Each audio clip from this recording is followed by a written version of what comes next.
trust me? Oh, cool. Yeah. On my first word? Hello, everyone. First, I want to thank you all for being here today and for taking the time to engage in the important conversation. Whether you are a student, an educator, or simply someone who cares about where our world is headed, your presence truly matters. Debates are how progress begins, with people who are willing to think critically about the choices we make and the futures that we shape. So truly, thank you for being here. Today, I stand proudly on the affirmative side of the resolution. California should overturn the governor's return to office policy.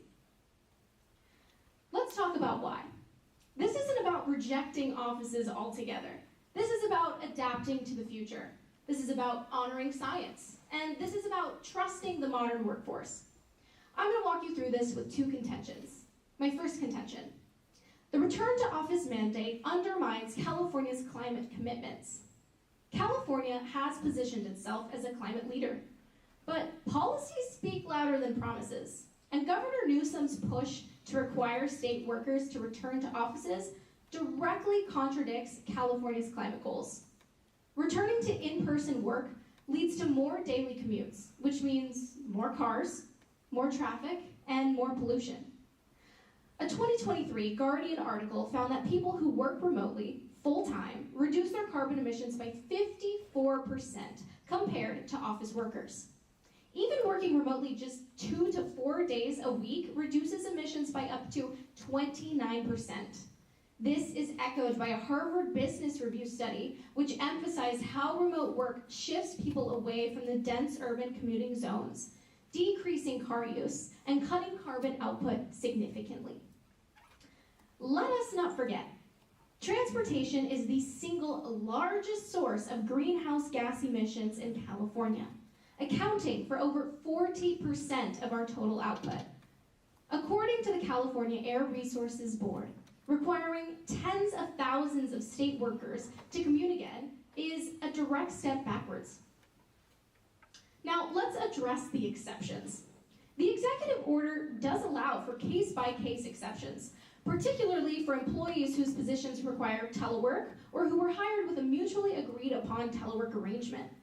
However, these exceptions are narrowly defined and do not apply to the majority of the state workers. Moreover, the process for obtaining an exception lacks transparency and consistency across departments. This leads to uncertainty and potential inequities. Relying on limited exceptions does not mitigate the overall environmental impact of policy. To truly align with California's climate commitments, a more comprehensive approach to remote work is absolutely necessary. Now, for my second contention. Remote work enhances recruitment and retention of top talent. Let's talk people. Remote work isn't just convenient. It's a critical tool for California to recruit and keep great public servants. A 2022 article by CalMatters explains how remote flexibility has allowed California to tap into a broader and more diverse geographic workforce, hiring top talent even from outside of Sacramento. The Department of General Services confirms that remote work has made it easier to recruit for roles that were once really hard to fill, especially in tech, finance, and healthcare. Now, why does this matter? Because public service workers often make less than their private sector peers. They accept those roles for the flexibility, purpose, and work-life balance. You take that away, we risk losing them. Many of these employees have already relocated since 2020. Requiring them to come back could force them to resign. And it's not just recruitment. Remote workers are statistically more productive, take less sick leave, and stay with their employers longer. This is according to the Bureau of Labor Statistics. Now, let's address the exceptions once again. While the policy includes exceptions for certain employees, these are not sufficient to address the broader challenges. Many employees have structured their lives around remote work, including relocating to areas for their duty stations. Their limited exceptions do not account for these situations, potentially forcing valuable employees to resign. Furthermore, the lack of clear guidelines for exceptions can lead to inconsistent application and perceptions of unfairness, further impacting morale and retention. Now, I want to speak directly to you, the people in this room. I want you to ask yourself, hi! Whoa. Okay, what kind of California do you want to live in? Oh my goodness. Do you Do I go on? It's the Okay, I paused the time. All right. You're welcome. Ooh. Scary.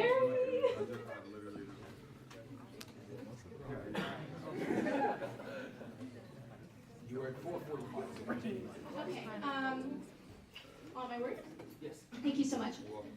Remote work is not a trend. It's a transformation. It helps our planet, it helps our workforce, it helps our economy. So today, I invite you to stand with our side. Let's say yes to innovation, yes to climate responsibility, and yes to smart governance. Let's overturn the return to office policy and build a California that's ready for what's next. Thank you.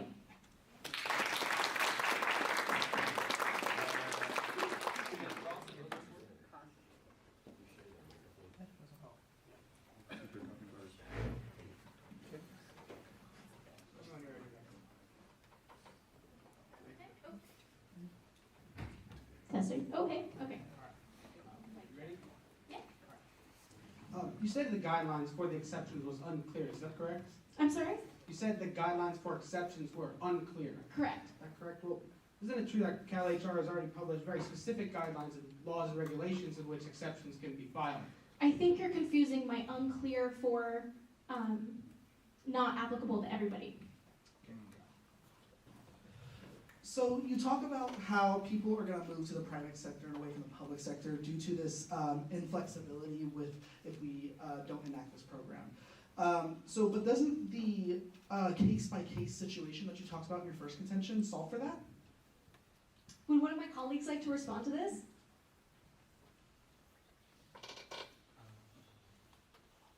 Yeah, just, if you just really quickly restate what the case-by-case thing is just for us. The case-by-case thing saying that there will be specialization. Okay, so while we are seeing that policies, yes, exist, these policies don't necessarily actually spell out clearly for every single state worker whether or not they're going to be able to be considered for that. And that makes it a significant issue for anyone who is falling into the category that my compatriot's describing. They can't know if they're going to be forced to return to this job and if they need to start finding a new line of employment or something else immediately. That kind of generated doubt will create a chilling effect for California state workers who cannot afford to be coming back into the office in this way.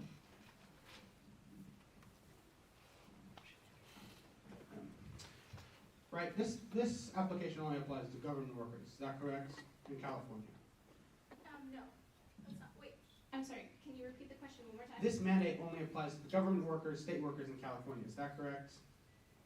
That would be correct. Given that there's less than 250,000 state workers compared to over 39 million cars in California, does this actually represent a substantial increase in travel?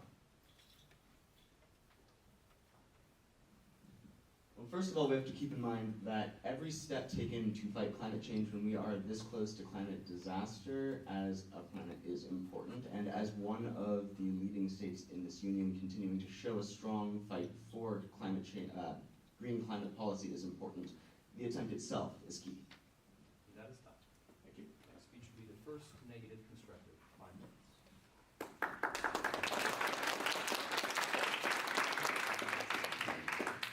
Want your first word?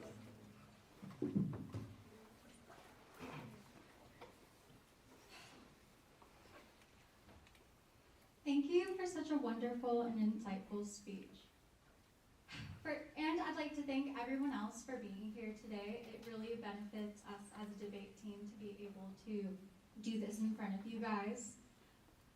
Today, I stand in the negation of the resolution today. First, I'd like to discuss the cybersecurity impacts of working from home and the economic impacts.